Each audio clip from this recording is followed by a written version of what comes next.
Good morning students. हम chapter read कर रहे थे गजल, जो कि दुष्यंत कुमार के द्वारा लिखी हुई है और हमने इसकी 4 तक शेर हो चुके थे। नेक्स्ट हमारा शेर है 5th।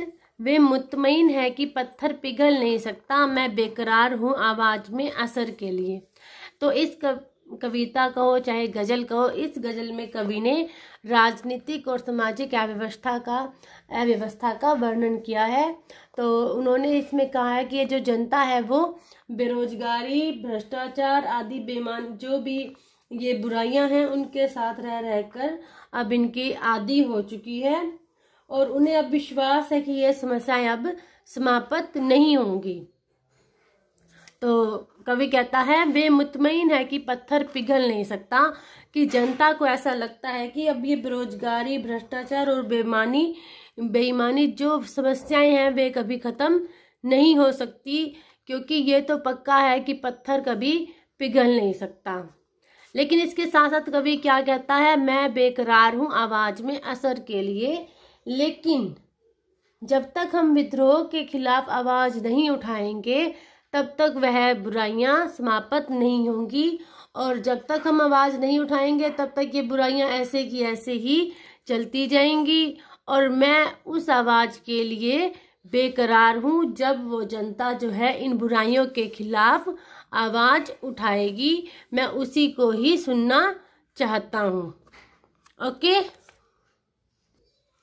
इसके द्वारा कवि कहना चाहता है कि समस्याओं को दूर करने के लिए विद्रोह भरे स्वर की जरूरत है और समस्याओं का विरोध करके ही हम उनको दूर कर सकते हैं। अगर हम उनके साथ जीने की आदत बना लेंगे तो वो कभी भी समाप्त नहीं होंगी। तो इसलिए जनता को उनके विरोध में आवाज अवश्य उठानी चाहिए। जो भी समस्याएं हैं उनके खिलाफ आवाज अवश्य उठानी चाहिए। और मैं उसी परिस्थिति की वो देखने के लिए बेचैन हूँ, वही आवाज सुनने के लिए बेचैन हूँ। विशेष में हम बताएंगे कि कवि जो है जनता को बुराइयों के प्रति विद्रोह का स्वर उठाने के लिए प्रेरित करता है। और उर्दू शब्दों की योजना है, जैसे बताया था उर्दू भाषा है, शांत रस की प्रधानता है फिलहाल तो, और भाषा सहज, स्वाभाविक और प्रभावमयी है। नेक्स्ट, तेरा निजाम है सिलदे जुबान शायर की, ये एहतियात जरूरी है इस बहर के लिए। प्रसंग में तो हम यही बताएंगे कि इस समय जो समाज में फैली हुई बुराइयां हैं उनको देखकर कवि दुखी है और इन राजनीतिक और सामाजिक अव्यवस्था को वो दूर करना चाहता है। तो शायर हैं जो दुष्यंत जी, उसके लिए जनता की ओर से आवाज उठाते हैं। तो उनकी आवाज को दबाने के लिए भी प्रयास किए गए, इसलिए वो कह उठते हैं कि निजाम मतलब शासन कह लो, शासक कह लो या राजा, मतलब पहले राजा को निजाम भी कहा जाने लगा था। तो कवि कहता है कि राजा तुम्हारा खुद का ही ये शासन है, अगर तुम चाहो तो जो जुबान है शायर की उसकी आवाज को दबा सकते हो। तुम्हारा शासन है, तुम कवि या किसी जो भी तुम्हारे विद्रोह में जो भी आवाज उठाएगा उसकी आवाज को तुम दबा सकते हो, क्योंकि तुम्हारा ही शासन है। यह एहतियात जरूरी है इस बहर के लिए।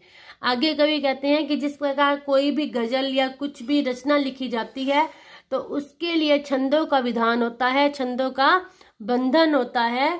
तो इसी प्रकार तुमने अपना शासन चलाना है तो उस शासन को चलाने के लिए भी यह बंधन है कि जो भी आवाज उठाएगा उसको तुमने दबाना है, दबाने की कोशिश करनी है। तो इतना एहतियात जरूरी है। जैसे हमें गजल लिखने के लिए ये एहतियात रखना पड़ता है, तो तुम्हें अपना शासन चलाने के लिए यह एहतियात रखना जरूरी है। तो उन्होंने ये कंपेयर किया है उसको, और गजल बनाने को और शासन करने को, कि शासक चाहे तो जो भी आवाज उठाता है उसके विद्रोह में उसकी आवाज को दबाने के लिए प्रयत्न करता है, और उसके लिए यह करना जरूरी है, यह एहतियात जरूरी है। कैसे जरूरी है? जिस प्रकार रचना करने के लिए छंदों के विधान की आवश्यकता होती है, उसके बंधन की आवश्यकता होती है, तो इस प्रकार राज्य करने के लिए भी इसकी आवश्यकता होती है। विशेष, इसमें कविनोज प्रवृत्ति के बारे में बताया है कि किस प्रकार जो शासक हैं विद्रोह करने वाले को उसकी आवाज को दबाने का प्रयत्न करते हैं। प्रसाद गुण से युक्त शब्दावली है, शांत रस की प्रधानता है और उर्दू शब्दों की प्रधानता है, गजल छंद है। नेक्स्ट, जिए तो अपने बगीचे में गुलमोहर के तले, मरे तो गैर की गलियों में गुलमोहर के लिए।